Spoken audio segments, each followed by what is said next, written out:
Hello, everyone, and welcome to the 32nd episode of Kouryer Podcast. Today, I'm joined with one of the co founders of the Vertigo Graffiti team, Mr. Camilo Fidel. Basically, the Vertigo Graffiti team is made up of professional urban artists, photographers, content creators, and executive directors who conceive communication in public space as an ideal tool for the development of campaigns and alternative artistic intervention strategies from Colombia. Now, with that out of the way, give us a little introduction on how the team started and basically yourself as well, how you got into visual arts and design. Well, I used to be a lawyer. I was practicing as a lawyer, but I was getting bored, and the graffiti scene in Colombia was growing, and I was able to see what was happening, but I didn't understand really what was happening. So I decided to quit, and I decided to be someone else, and I traveled to United States for a couple of months, and I saw the importance of graffiti there in terms of business. My first approach was business, because I went to a gallery in Soho in New York City, and I saw these beautiful paintings, graffiti paintings that cost a lot of money. So the idea was economical, and I have to say that. And then I realized the importance to make graffiti and graffiti artists here in Colombia something else as I reinvent myself as a lawyer. Uh, when I realized that, I returned to my country, and I talked to graffiti artists. Um, and then, well, we formed Vertigo Graffiti in 2009. Hmm, That was like interesting. the general idea. It was economical, but then as time goes by, we understand Hmm, that the power and the strength of graffiti was not only in the economical form, but in the social, in the citizenship formation, and the public dialogues, etc., etc. So it's an idea that has been evolving for the last 10 years. I don't know.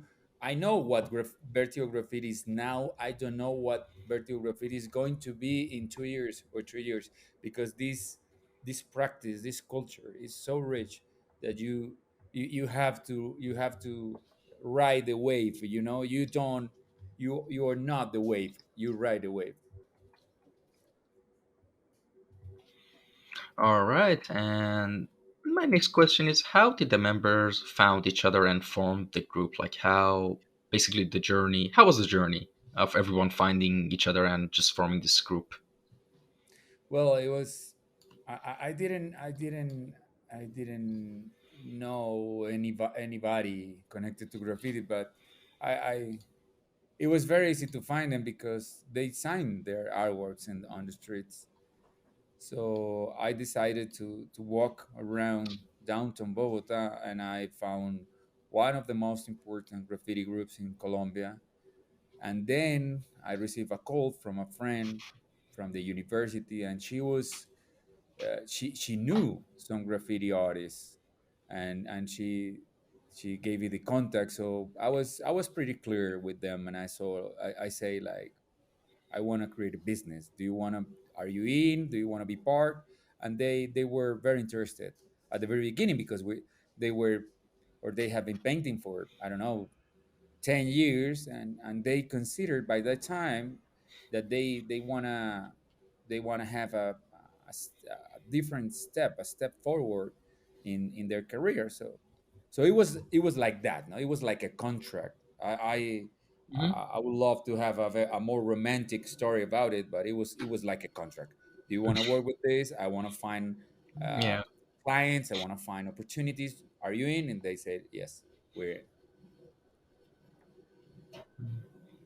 Well, that's actually such a smart idea that I don't think that's not many people had like saw the graffiti art scene in that way. They're like, let me try to find like, because here's the thing, most artists don't like, it's a bit of a cliche and I hate cliches, but most artists are not really sometimes good when it comes to the business side of things, and monetizing their works. So I think it was interesting that it it was kind of the reverse process for vertical graffiti. There was the business side, then came the art side, because usually it's the art side, and the art side is confused and they find a business guy, but it was different here, which was pretty interesting to me. Yes, Um, they had this fundamental idea that they love what they do, you know, but mhm, they were also aware of the reality, a very strong reality. If they wouldn't be able to make money, they would have to leave graffiti, you know. So it yeah, was a thing of it was a survival thing about what they love to do. So there's a lot of desertion, a lot of quitting in graffiti in the culture because kids and teenagers don't have the enough incentives, economical incentives to uh, insist in their professional lives as graffiti artists. So it was something that I think the bell rang for the two sides, you know, because they need it and mhm, I want it. So it was pretty harmonical and it was fine. interesting. And the next question is, what is the main branch of design that the vertical graffiti is focusing on? And by that, I mean we already mentioned that. Of course, I mean it's the name graffiti, but what I'm trying to say, like what kind of exactly graffiti is it? Like, are you guys specializing in art necessarily, like abstract art, or what genre? Basically, what I'm trying to go. Okay. Well, the entire team of Vertigo Graffiti was was educated in Mm-hmm. the streets of Bogota. So Mm-hmm. they are very close, very keen to the graffiti, New York style, East Coast style, Mm-hmm. uh, the letters, the formed letters, and the bright colors, and painting the streets with tags and with other forms of graffiti that are very quintessential for the culture. They are graffiti artists because nowadays you find a lot of great artists that they have been educated in schools, in art schools, and they start painting the street. No, these guys were otherwise. They became first graffiti writers, and then they decided to be a graffiti artist. So the branch that we want to explore and to promote is how these visual interventions, these images on public spaces can transform relationships among human beings. We don't have an special technique or an special um, or defined style, because what we want to do is to create strong narratives on the streets in order to promote, in order to enhance public debates. In that terms, we have been able to do muralism, we have been able to do stencil, we have been able to do graffiti, classical graffiti. Actually, we in the National Museum of Bogota, we create some digital graffiti. So you know all these all these techniques are there. The importance is how you're gonna use them. How do you understand, or how you understand what's how to put them together and to create something bigger, a big Mm-hmm. message. So our branch is thinking about graffiti, thinking about the message, building narratives around graffiti, because it's an important thing. It's a very, very important thing about True. building societies more, I don't know, um, used to social dialogues. Here in Colombia, we have problems with conversations. Public conversation. We are not used to. We don't like to think that others think differently than us. So it's very important for us that to consider graffiti an opportunity to that understanding, that others first exist, second express themselves, and third probably express differently than us. So that's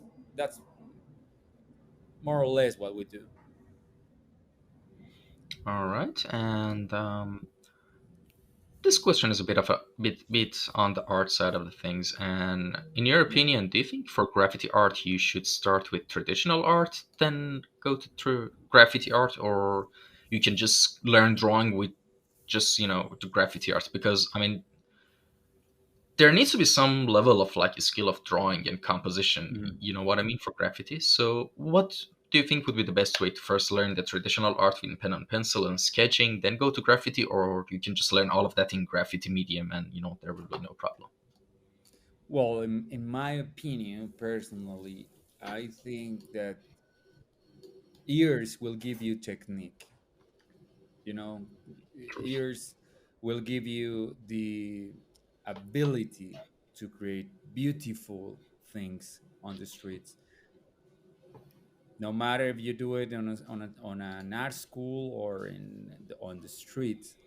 But I think the most important thing that a graffiti artist has to have is to be part of this philosophy connected to graffiti. This is not only paint; it's a way it's a way of thinking. It's the city, the human beings, the human relationships. So this idea of counterculture, it's true, Mhm. but it's limited. Graffiti, it's a perception of the world. It's an skeptical perception of the world. So if you hang out with graffiti artists, you will see that they are very skeptical about almost everything. So that's a very, I don't know, appropriate way to approach social discourses and social debates on the streets. In that terms, the important is you don't worry about painting or drawing as Michelangelo. You will get there if you practice enough. But what you have to really think about is how you're gonna improve the way you perceive things, the way you understand what you're doing. It's more philosophical and even moral than aesthetic. So the artists that I work with, they are super masters of painting. But I think the most um, important feature of these guys is the way they think, you know. And we have in True. Colombia we have many artists that they are very good at painting, but they are not good at thinking because thinking is harder Mm, than painting. Like in every single yeah, uh, yeah. profession in life. True, true. And I mean, what you said kind of makes sense in some ways, but what I meant by the question is that I mean, of course, I mean the artists when you work with, like even the some of the huge murals that you guys did, definitely require some level of like insane amount Yeah. of like drawing skills. So I mean, yes, as you said, you could learn the basics and the drawing and all that with the experience. Of course, I mean that it naturally comes, but I was wondering, like, in a technical side of the art drawing thing, like, because it's just a thought, because I think if someone studies like basic sketching, like normal composition, then can translate it into graffiti better, instead of like going with zero level of like, knowledge of sketching or anything to graffiti. So, that's kind of what I meant. But yeah, you're right. Of course, Yeah, yeah, experience but just that's solves everything. that's one of the beautiful things of graffiti. There are Mm-hmm. masters, like Vertigo guys and other here in Colombia. But there are also people who are not masters, but they do things very, very, very interesting. You know, Look, Mm-hmm. Banksy.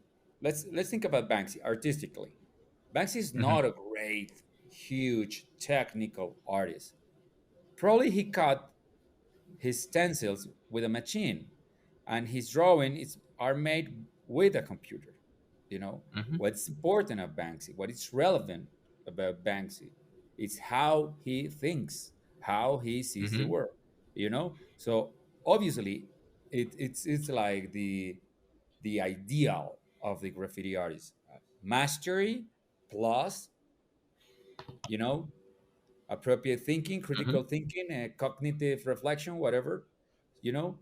So what I'm saying is yes, yes, and you see the culture is it's made out of Yeah, yeah, very young guys drawing on their black books all the time, like perfecting their ways and all of that. But at the end, the artist who separate himself or herself from the other is the one who's thinking. You know, it's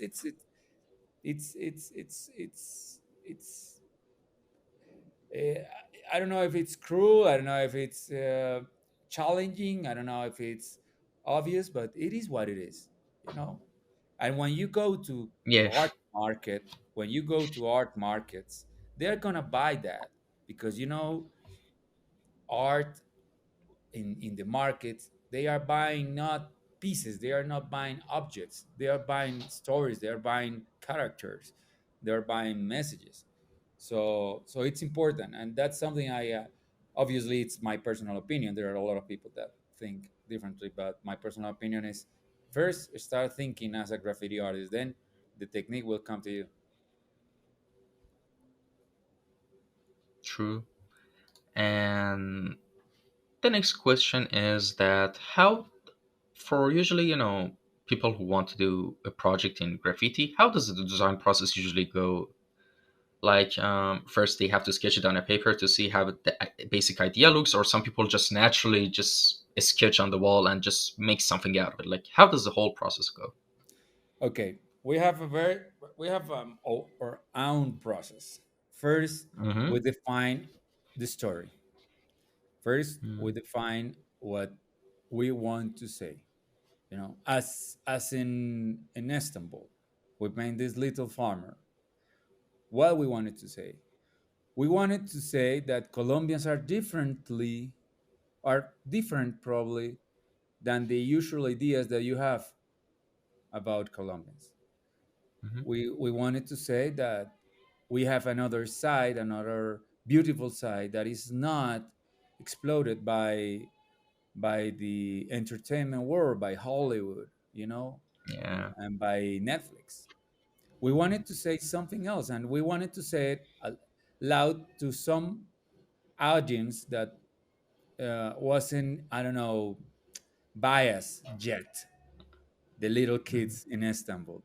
So we thought that this is a children's center. We had we had the opportunity to tell them something else, something different about Colombians, you know, and so the image of a little girl farmer coffee pop up, you know, because Mm. when you define the narrative, when you define the message, the image just pop ups. So that's the way we work.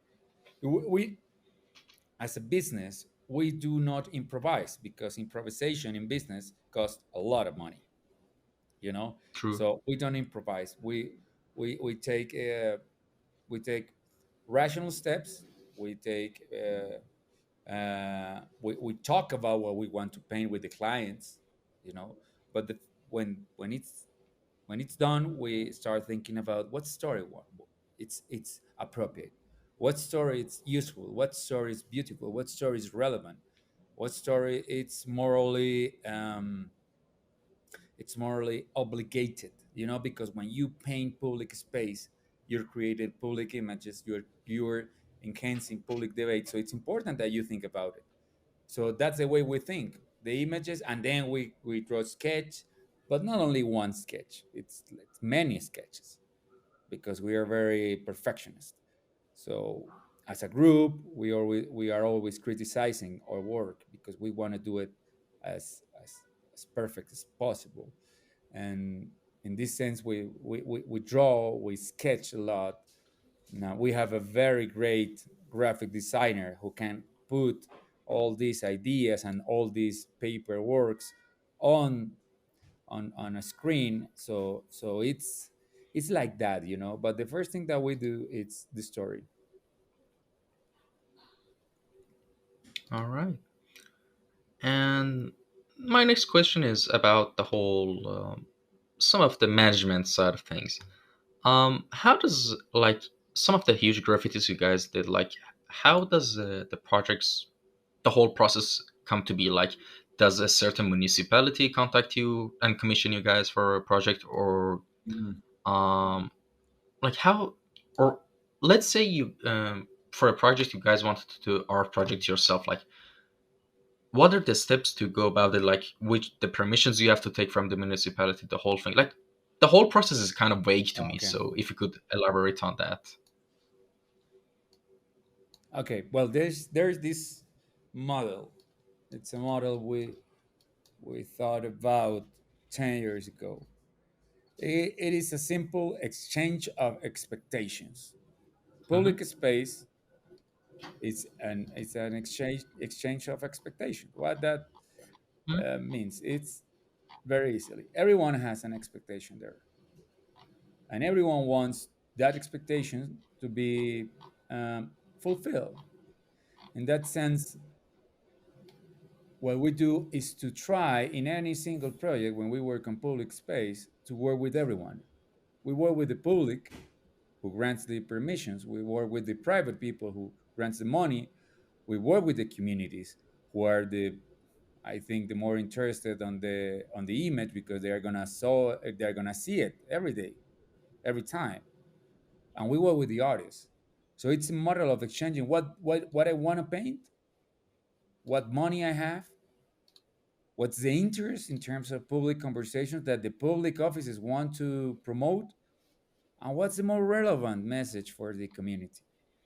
So that's the ideal. Sometimes you cannot, I have to be honest, you cannot do it that way, but the ideal is to create this model every time you work. And I have been thinking and speaking about this a lot. There is a TechX talk about that, about creating this model of conversation. You know, it's like a table, it's a dinner table. You sit the public people, the private people, the artistic people, and the community. And let's talk. Let's make agreements. You know, the foundations of society are about agreements. And graffiti and public images and public art cannot be um, isolated to these agreements. Let's agree, you Mm-hmm. know? And there is a lot of, of, of misperceptions about graffiti, that it's abusive, that it's aggressive, that it ruins the city, that it damages the city. But what we have, I don't know, learn about that is, yes, that's part of the graffiti, the war of the undefined graffiti. But when you want to define graffiti, when you want to put it in a box, you know, as a model or as a system, you have to create conversations. You have to create agreements, and that's what we do, and that's my role, you know, in the center of the business. I'm still a lawyer, so what I do is to sit people and say, okay, we want to Mm-hmm. do this. This is gonna be good for you. You can take advantage out of this, and that's the point of Vertigo. You know, create conversations. Yeah, and like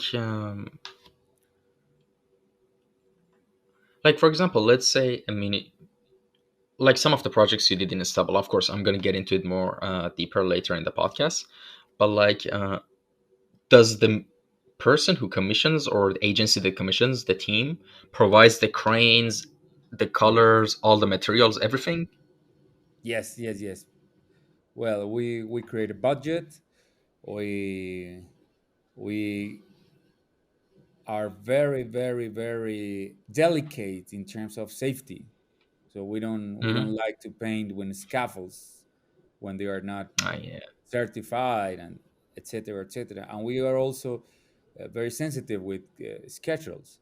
So we say to the client, if you want that wall painted in 3 or 4 days, you have to give us a crane. You have to find this crane, because this crane will be useful. Because, for example, in Istanbul, in Kadıköy, when you go to Kadıköy, Mm-hmm. You have to you have to get into the space in a very narrow paths, so you need a specific crane Hmm. that can get into this path. So we have to, I don't know, foreseen this, we have to see this previously in order to say the client, okay, we need this, we need it, we need it. When the client said, I don't have that, we sadly says, okay, we can do it, we cannot do it because we cannot fulfill your expectation, we cannot accomplish our duty, so it's better not to do it. I have and it's hard to say because this is not an easy business, but many times I have to Yeah. say, no, you don't have enough. You don't have enough. Don't do it. Don't waste your money on this because it's not going to function. Mm. And like, do the cranes are operated by the artists? Like, I'm just kind of Yes. curious. Yes, yes, yes, yes. Oh, In, interesting. in Turkey, well, and in Jordan, in Canada, well, in Europe, you know, the regulations change. But Hmm. sometimes we are asked to have an operator or someone professional, but we don't have had problems with that. Well, because it's we talk to them, and we show them how we have worked before with cranes, and all the cranes all around the world are the same cranes. You're not gonna find Hmm. a different crane in Middle East. It's the same because it's a crane, it's a crane, so they know how Yeah. to drive it. Interesting. Yes, And one of the features which makes magnificent these graffiti artists, not only Vertigos, but every graffiti artist, is that they're very flexible. They do everything because mm-hmm. they are used to that. Streets, it's hard job, so they know a lot and they are Mm, very yeah. resourceful. They don't say, okay, I cannot do that. They find a way to do it. Mm, yeah. And actually, in Istanbul, graffiti scene is so popular here. Like, there's so many graffiti artists in Turkey. Like, even compared to other countries, like in the area. Like, honestly, I think Turkey is the strongest when it comes to graffiti art. That Like, that even compared. that's connected to with the idea of democracy and the idea of Mm, freedom. You will find more graffiti artists, obviously, where freedom is it's a public interest. You know, mm, we went well, we spent like a month and a half in Turkey, so we were very into this Ataturk uh, thing. mm, Ataturk everywhere, and it's very amazing that one of the public images that is most or more pervasive in Istanbul and in Ankara is the face of Ataturk, and that mm-hmm. actually we True. paint an Ataturk in a commission work with the city hall of Ankara, but that was something that called our attention a lot. Who is him? Mm. What does he mean He. Oh, actually? sorry. And yes, I actually I read a book, Mustafa Kemal Ataturk, and I start understanding that the modernity in Turkey was due to this guy, and the freedom and the idea of Mm, freedom and democracy was due to this guy. So probably that's why, because the I don't know what is happening nowadays, with Erdogan or something. I know there is a social struggle. I know there is a social struggle. I know there is a, mm, very I don't know. mm, There is a lot of questions about Erdogan, and questions made yeah. by the youth. Yeah. But that's not that's happening even here in Colombia. But the most beautiful idea in Turkey is that young people are aware of what the freedom means. You know, Mm-hmm. you talk to Mm-hmm. them, probably you talk to them every day, Yeah. Yeah. and they are always missing, or I don't know, full of nostalgia, saying, okay, Ataturk was, we were a modern country. We can't go back. We can't go. We cannot go back in past. So that's why probably if you go to other countries, you wouldn't be able to see. I don't know if I know that there are Iranian artists. I know them, but there's this global story. I don't know if it's true. You have to fact check that the punishment for doing graffiti in Tehran are very, very heavy, like cutting the hands off from the artist. Yes, that's true. That's true. So, so if there is no freedom, and we let's think about your country. Your country haven't been able to um, have a public debate about freedom and about individuality from 40 years, 40, 50 years. 40 years now. Yeah, yeah, Yeah, 40 Khomeini, years. all these Yeah. guys, whatever. So that impacts the graffiti scenes. I travel a lot of to Yeah. Cuba, in the Caribbean, the American Mm. Caribbean. Yeah, pretty similar to Iran. Yeah. Yes, yes, it's the same. You don't find a very great scene because the freedom is diminished. As Hmm. idea, as a debate, as an emotion. So I think what happened in Turkey is that these people are breathing freedom, despite the fact that there is a government who are like trying to do things against that. But they breathe freedom, and that's why there are so many graffiti. Hmm. And about your travel to Turkey, like, were you commissioned the work in Istanbul and Ankara at the same time, or you guys were doing the thing for Istanbul, then Ankara took notice of your work, then commissioned you? Like, how did that happen? Was both of them at the same time? Yes, it was in the same time, in the same travel. Mm-hmm. But we were invited by a festival in Istanbul. That Mm-hmm. it's like the fifth edition. It's located in this place Moda in Kadekoy. Oh, I know. uh, Yeah. and you will find a lot of big graffiti artists there around. So Mm-hmm. we were invited also by the Colombian government, the Minister of Foreign Relationships or Mm-hmm. Relations, and we have as I told you, it's a table. We work as a table, so a lot of people were sitting in that table, and then the Colombian embassy in Turkey talked to people in Ankara and say, okay, there's a beautiful place here to paint. So we traveled to Ankara, and then we paint Yasser Kemal, which is a very known author, literature author, and we put him with Gabriel Garcia Marquez, which is our huge celebrity, Nobel Prize. And Yeah. so Yeah. we create this image of they never met each other in real life, but well, we Yeah. thought it was interesting to create this walk.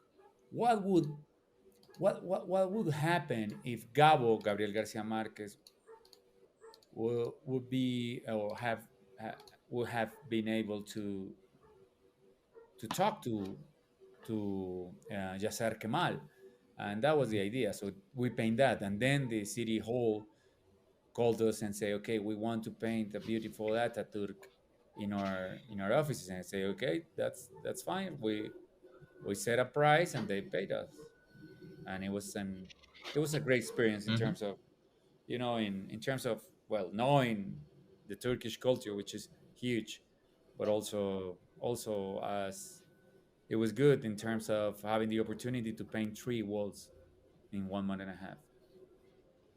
Mm. Awesome. And Yes. next question is, how does one make a reputation as a graffiti artist, since, as you said, most places it's illegal to do graffiti? Like, I mean, for example, well, for a lot of art forms, like, you can just post your work online, you can do it digital, you can do it on pen and paper at home, but graffiti is more experiential art, you know? So how does one, someone who's interested in graffiti art starts making reputation for themselves? Well, it's if you want a reputation, you have to earn a reputation. You have to win Mm-hmm. it. So you have to go to True. streets. You have to paint as many as possible. You have to take risk. You have to paint where it's not permitted. You have to paint the billboards, like which are like, I don't know, probably 20 meters tall or Mm-hmm. high. So you have to do it repeatedly. You have to do it um, bravely. You have to do it uh, uh, creatively. So it's a matter of repetition. You know, it's being there. It's painting there. It's making your own name out on the streets. You know, like, this is me. Look at me. It's very narcissistic, actually. It's, look at me. This is me. This is how I paint. Look how courageous I am, and all this stuff. But how that's how you have a reputation. You know, in graffiti, Mm-hmm. it's hard because there in Colombia we have thousands of them because we have a very good regulation, because we in the Mm-hmm. past we had this problem of police abuse, and one police officer killed a graffiti artist like Oh. 8 years ago. Since that, the public offices have been very interested on creating an environment of safety and an environment of tranquility in certain terms for graffiti artists to paint. So when you come to Bogota, Rapdim, you're gonna see a lot of graffiti, but a lot is a lot, and you're gonna see people doing it on, I don't know, midday. They are doing that, and you see the cops going around saying, "Okay, that's cool, that's beautiful."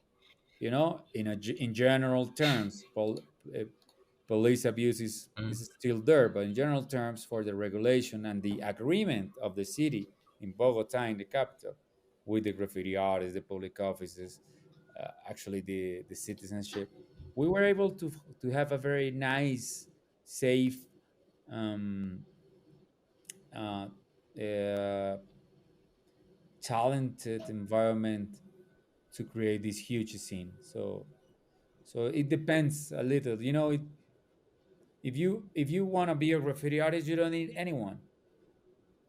Grab a can and go paint. But if you want to be someone, you have to do it repeatedly. But if you want to be a star, if that's your idea, you don't have to be a star actually. But if you want to be recognized or acknowledged as a great artist, you should also think, where are you painting, because it's not the same painting in Tehran or in La Habana, Cuba, or in, I don't know, in Baghdad. If you paint in New York, if you paint, I don't know, in Paris, if you paint in Colombia, you paint in Mexico, you're gonna find the best environment to do what you do. You know, it's hard to say it, but wherever there is no freedom, it's not a good place to paint graffiti. It's so risky, and probably people are gonna see you. People are gonna, I don't know, applaud you, but you're gonna take a lot of risk, and probably you're gonna find yourself on jail or something like that. So it's a matter, like every single art form, it's a matter also of where you are Mm-hmm. when you're doing your art, you know. True. But actually, with everything being said, there's still a graffiti scene in Iran. When my hometown Shiraz, and actually one of my friends is, I mean, of course, I'm not gonna say his name, but is a like pretty semi-famous like graffiti artist back in Shiraz. But he mostly does stickers and like stencil works. Yes, because Um, you can't stop that. What I say, I know that there are graffiti artists in Iran, very famous. You know, I met one mm, in Winwood like five mm, years ago. What I say is that imagine how the graffiti scene in Iran would be if there was freedom. oof, Just yeah. that. Imagine all these Persian things and Persian images and all the thousand of years that you have in your mind and your DNA on the streets. That would be beautiful, my friend. Hmm. Beautiful. Yeah, true. If this wouldn't be like just a felony, or just against the position of the authorities, it would be beautiful, so Hmm. that's something sad, because it's a law, it's a law, you're losing a great opportunity because of the authorities. True. And how does the whole process of starting and finishing a graffiti project, for example, a graffiti project that I see in your works a lot on the side of like huge buildings, like from start to finish usually go? Like first, I mean, of course, there should be some sort of sketching on the building itself. I'm not sure, so that's why I'm asking. How does the process usually go? Well, it depends. It depends. It Hmm. depends on the time. It depends on the budget. It depends on the wall. So it can vary. For example, the last huge building we create before pandemic was in Sao Paulo, Brazil. It was 18 stories tall building next to a huge avenue.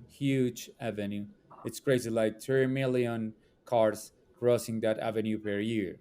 Crazy, crazy avenue. But then we don't have the chance to look at the wall with certain distance without crossing the avenue, without losing some time, you know. So we start sketching with crosses, you know, with crosses. You make crosses without any single, like uh, um, with not with the idea of the image that you created, but just creating references. You make crosses, or tags all the wall. Then you take a picture, and then you overlap the picture over the wall. You shadow it, Hmm. and then you start seeing where the crosses are and where the points and the lines of the sketch are.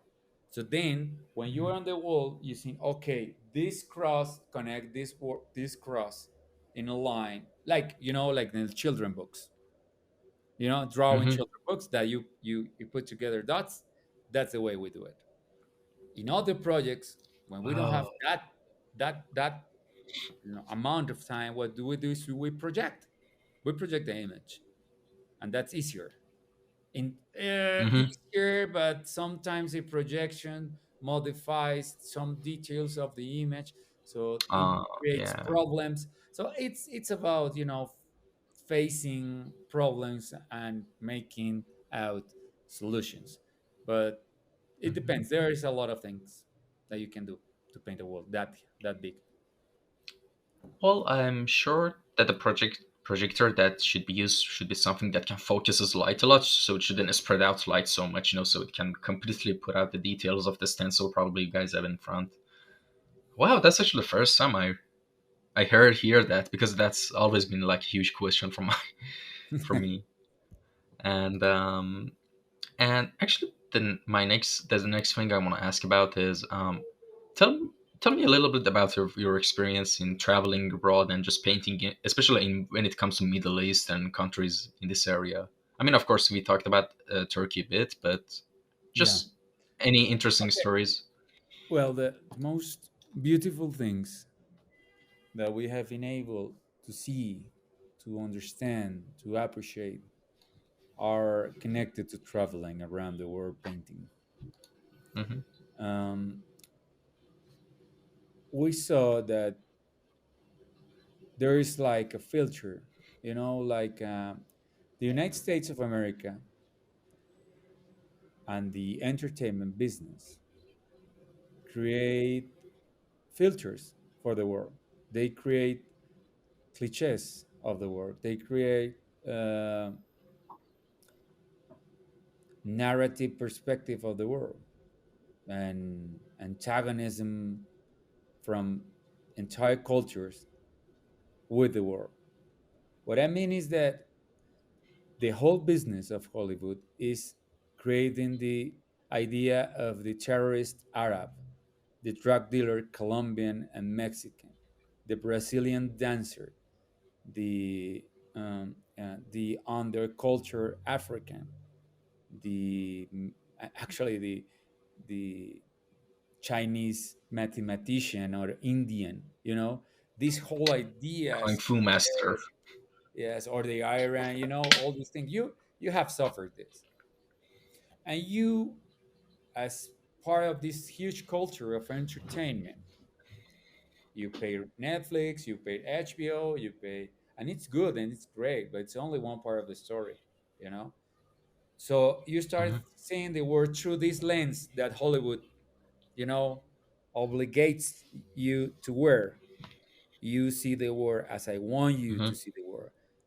I want you to see the Arab people as dangerous people, mad people, angry people, fundamentalist people, And when we went to Middle East, we had that, and we have this idea of, it's like an idea that is into you, that you can or you cannot fight, that it's an idea. And then we went to Jordan, and it was like breaking that optics, breaking that Mm. lens, breaking that perspective, and we start, Culture shock. yeah, and we will start seeing like beauty, beauty in form of culture, in form of people, in form, actually, in form of religion. We're Catholic here in Colombia. Mm. Most of us, we're Catholic. Mm. But we have this idea of the Islam very different, that the beauty that it is, in terms of religion and spiritual connection, the Adhan and all these things moved us.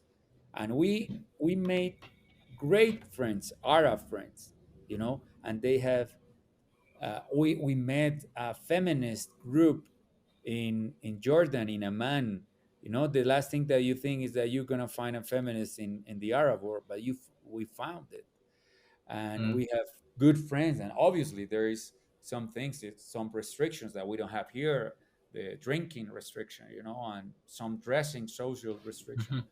But we were able to understand the world differently, to be open to a different world. So that's why we are very grateful when we paint in Jordan, and then in Turkey it happens the same, you know, because when you think about, Mhm. I know, Turkish people, you're thinking about like someone in the bazaar, selling you carpets, Mm. and having a very strong accent.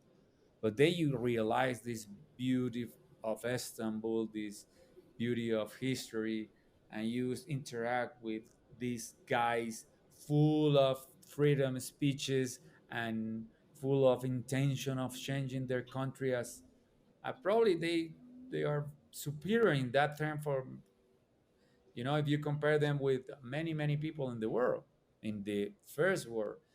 So being able to travel, it's being able to see the real world and to break, crush these pre-edited ideas of the world that we have, and the thing to them happen the same.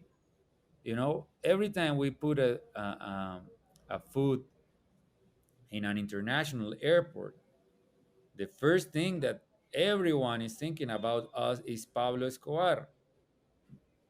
Every one of them is. Yeah. We have had a lot of conversation about that, and they make jokes, with us, like, hey, you're a friend of Escobar, blah blah blah. I remember one of them saying, okay, you're a cousin of Escobar. And I was like, if I were a cousin of Escobar, believe me, I wouldn't be flying in economic seats. I will have my own plane. And True. so it's Yeah.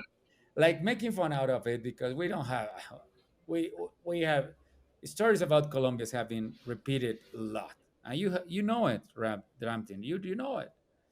You know them. And actually in Istanbul, we had a drink in Moda, and then we went to the bathroom. It was a Mhm. very cool bar, and we went to the bathroom, and there was this portrait of Escobar, and I was so shocked that I went to the manager, talked to him, and I said, "Okay, brother, please take that down. This guy is a freaking criminal, and he kills a lot Yeah. of Colombians. So when you're putting this guy as a celebrity, you're harming myself and you're harming my family, you're harming my country. And he was so open and he said, okay, I'm gonna retire that because I think he was like a Robin Hood. And I said, no, no, no. Hollywood portrayed him as a Robin Hood because he has to represent a story, uh, uh, I don't know, Hmm. an appealing story about this squad, but he was a freaking psycho killer. You know, he had no good dimension. So that's the thing. We have been able to appreciate the world in a different way, and we really, really, really want to go back on traveling. This pandemic was so hard with us because we had 7 invitations to visit 7 countries. We were supposed to go to Africa in 2020 to paint. Imagine that. So I know Oh, everyone has or is been suffering this, but we want to go back traveling and having the experience of yeah. seeing differently or Mm, interesting. And next question. Now, there's only like 3 to 4 more questions remaining. We're getting to the end. My next question is how to get noticed by other studios and how to present your basically. I mean, it's kind of weird to say this for graffiti artists, but your portfolio or resume as a graffiti artist to get noticed by clients or agencies or municipalities. yes. Well, it's a matter of coherence. Well, it's um I don't know. It's here in Colombia we're suffering. Probably you have it in Turkey. This idea of influencers, you Hmm. know. So nowadays, it's weird. When I was a little kid and they asked me what I wanted to do, I wanted to play soccer and I want to be the 10 player in my country team. But nowadays, you ask little guys what they want to be in the future, and they say, "I want to be an influencer." It's funny and it's sad. YouTuber influence. Yes, a YouTuber. I want to be a YouTuber and Yeah. I want to be an influencer, and that's funny and that's sad. In general Yeah. terms, there are some exceptions, obviously. Nowadays, this idea of celebrity on social that is pervading every single corner of the world and every single profession of the world obviously has reached graffiti. So you now have celebrities, slash influencers in graffiti art, and that's form of being noticed, you know, and that's a path that you can take. I want to be an influencer. I want to have thousands of followers. I want to have, I don't know, thousands of likes for any single post that I just upload. But we don't want that. We don't want that kind of celebrity. We want relevance. We want notoriety. Obviously, we want notoriety. But we Mhm. don't want to be like clowns. We're artists. So as artists, we have to respect ourselves and respect of artworks. So many advertisement people have called us. Okay, let's do that. Let's do this.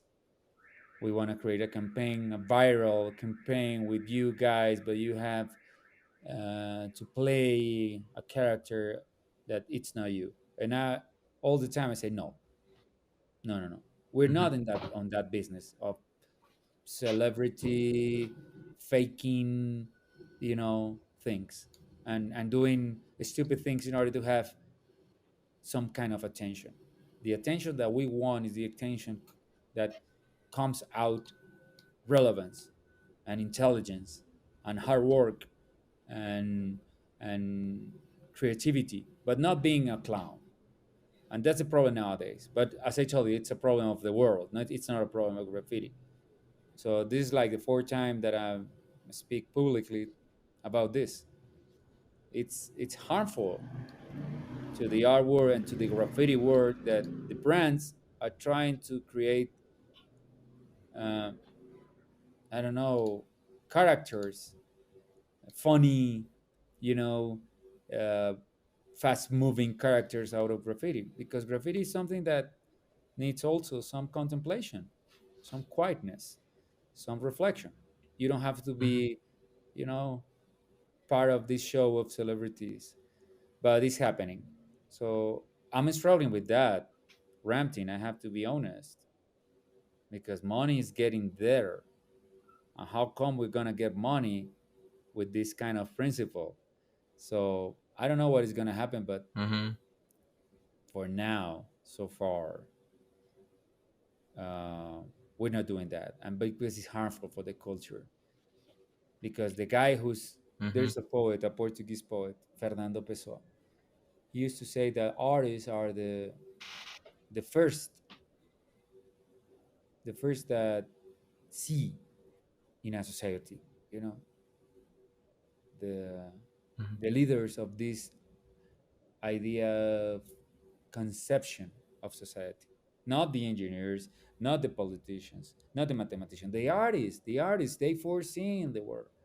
And that's the importance of that, and that is social importance of an artist, because they create future with the creativity when they put together some ideas that are separated. So what will happen if we come, if we transform and transfigure every single artist in the world to a clown? That the society Hmm.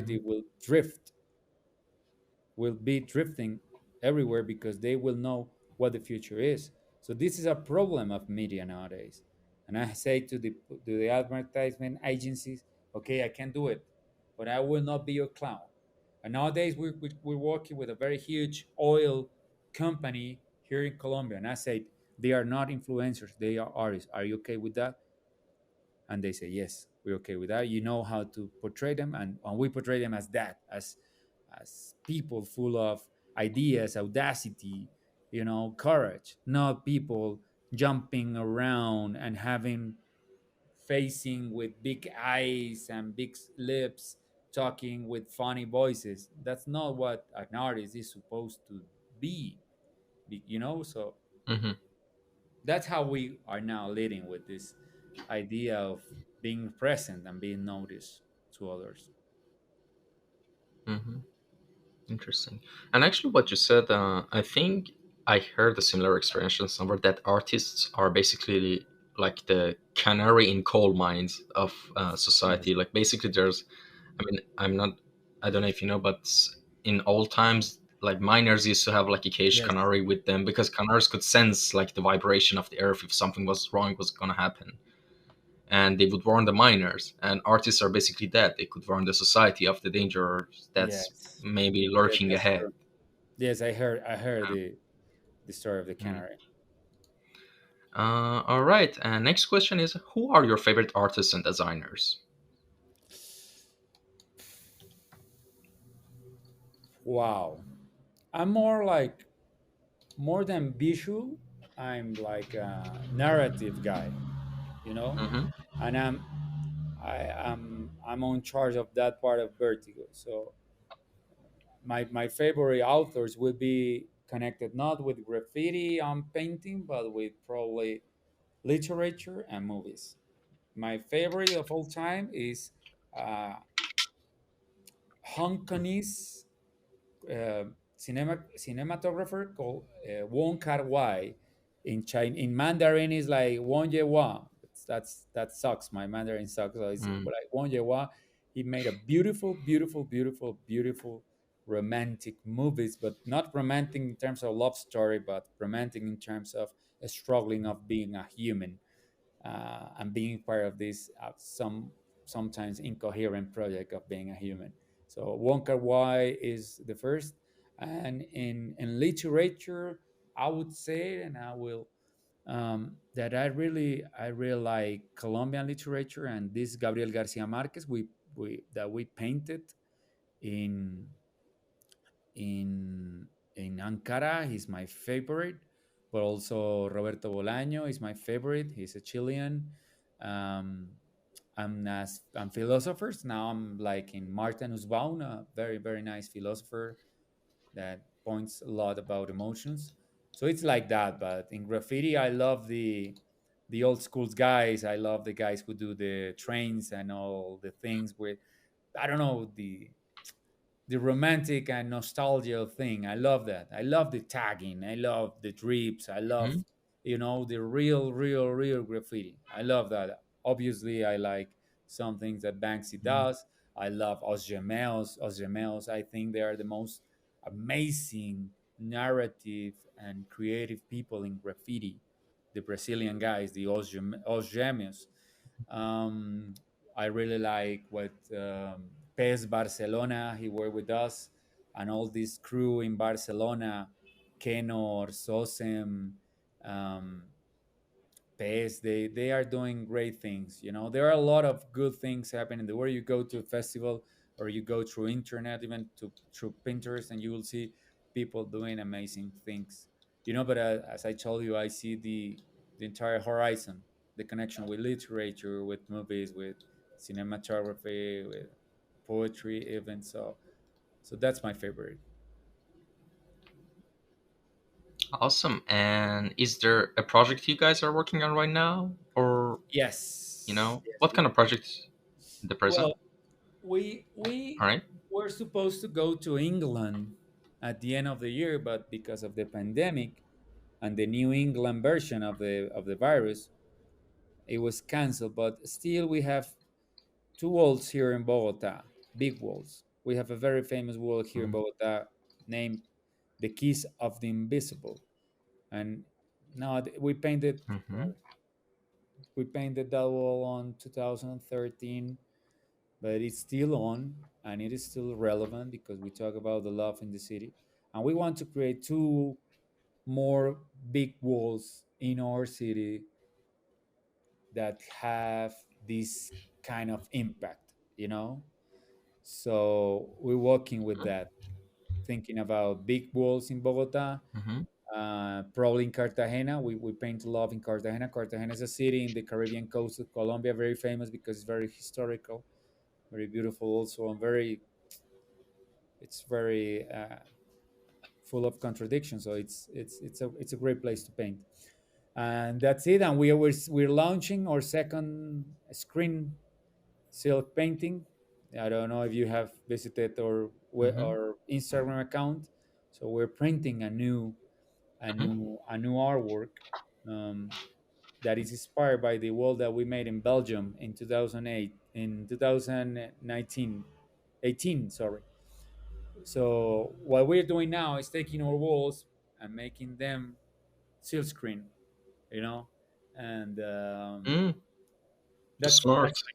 like because of the pandemic, we were forced to move to digital world. So we create a lot of digital things and digital Yeah. campaigns in order to to sell, to sell art, and we're grateful that we sell a lot. We sold a lot. So nowadays we're on that, and we have a little project. We want to paint the Mm-hmm. bridge. We want to paint, every day, every single week we have a new project. And I don't want to say that we have a lot of things to do and we're making a lot of money, because the 90% of these projects are, you know they don't have them enough money, or they don't have the right intentions, or they don't know what to do. So the 90% of the project that people present to us are not possible. So we have to, I don't know, hang to these 10% projects. But we're fine. I know pandemic has been very, very difficult for many artists Awesome. in Colombia and the world, but we're fine. We have to say that.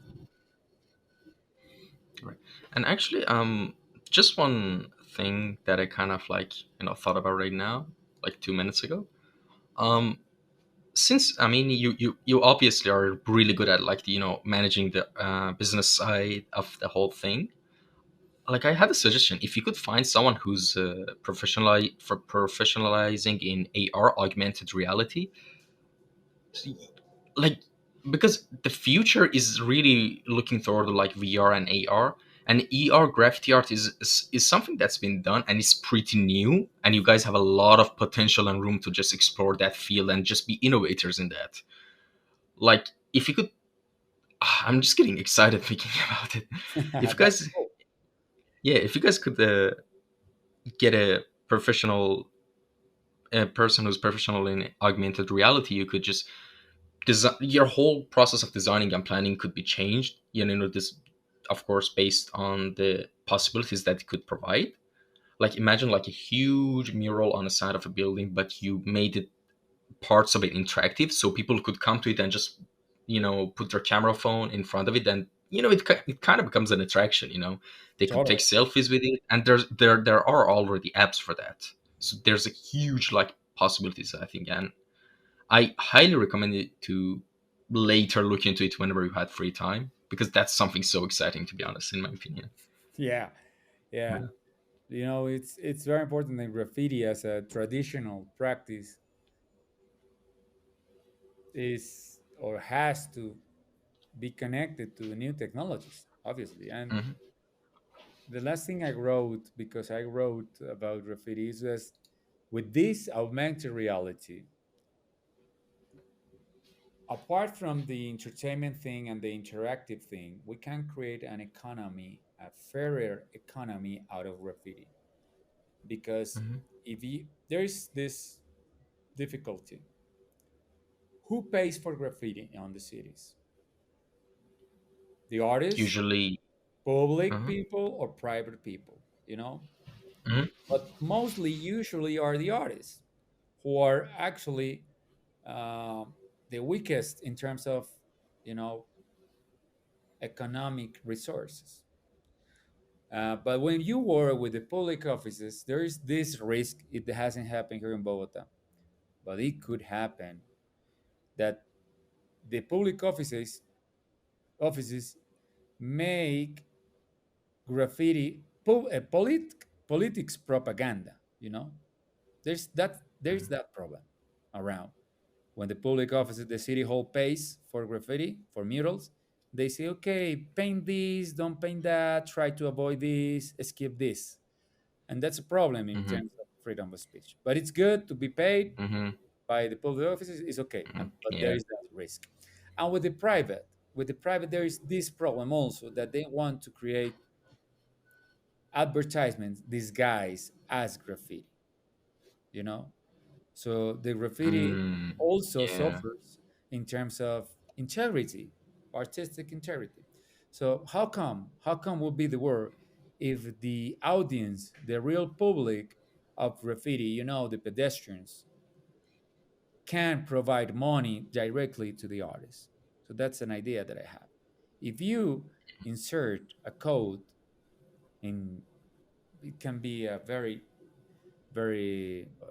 or not very, it can be an invisible code, and you can give the people with technology the ability to pay, tips for graffiti every time they pass these walls on the streets. You will create Mm, an economy that will provide a substantial support for graffiti, and they don't need wow. to lean on public and private. They can be just artists who are paying by their audiences. Like when you go to movies, when you go to theater, when you go to, I don't know, to see ballet. So that's the idea that I have. We're creating this idea with the people from the United States because we have to create a radical market out of graffiti. You know, nowadays we have the True. graffiti when it wears the, I don't know, the costume of art, or the costume of advertisement, of the costume or fashion. But the real graffiti economy, it's out on the street. What it's out of what happens spontaneously on the streets, and technology can provide you the alternative to do that, and that would change the rules in the world. Mhm. So we're working on that, my dear red team. So let's see what happens next with Mm. technology. But what you say is Them I really know. important.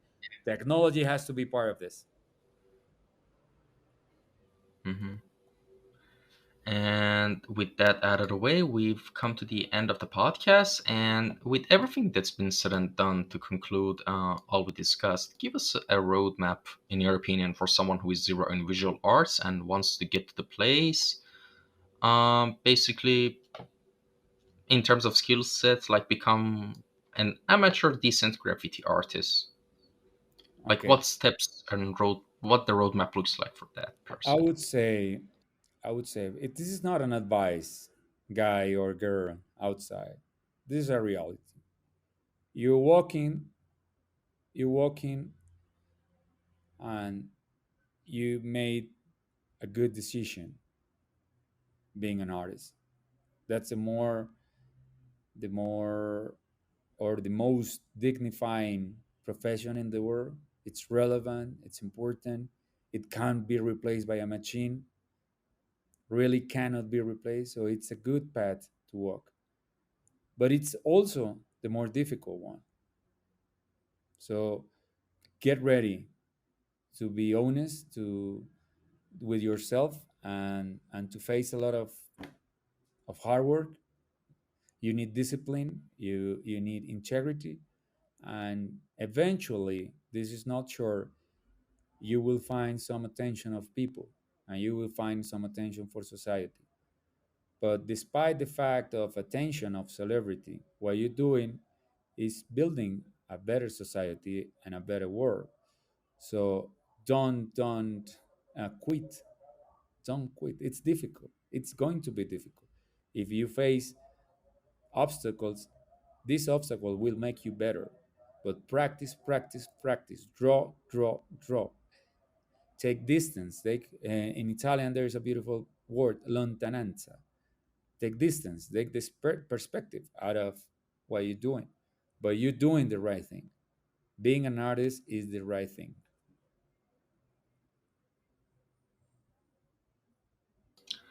All right, I think that's about it. Thank you so much for coming by. And where can people contact the team? Basically, like Okay. where website, Instagram, email.